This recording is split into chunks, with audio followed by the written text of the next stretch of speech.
Welcome to another Faith Note for today. In Matthew 25, Jesus tells the parable of the sheep and the goats. It's subtitled, The Final Judgment. In the parable, people are divided into two groups referred to as the sheep and the goats. The goats are condemned for what they did not do for others. The sheep are saved because of what they did for those most in need. The parable concludes with these words, "Then the king will say to those on his right, 'Come, you who are blessed by my Father, inherit the kingdom prepared for you from the creation of the world. For I was hungry and you fed me. I was thirsty and you gave me a drink. I was a stranger and you invited me into your home. I was naked and you gave me clothing. I was sick and you cared for me. I was in prison and you visited me.' Then these righteous ones will reply, 'Lord, when did we do these things for you?'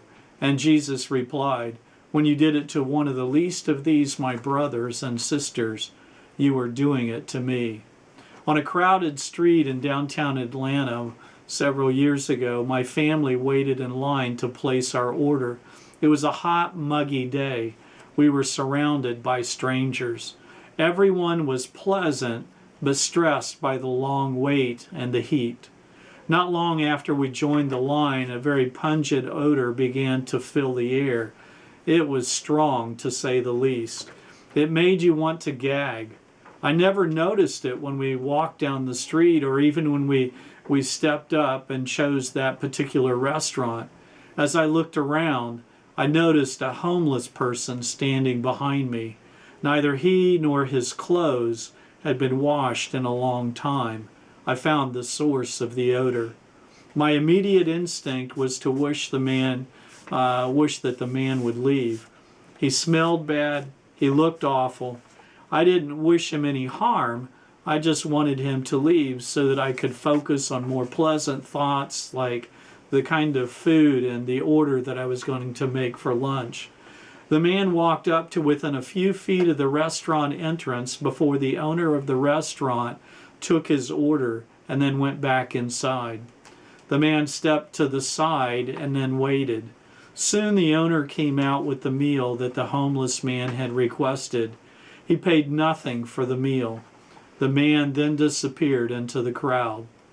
I was humbled by the actions of the restaurant owner. What the owner did and what I thought were polar opposites. I wanted the man to leave. I viewed him as a problem. The owner saw a hungry individual. The restaurant owner saw a person in need.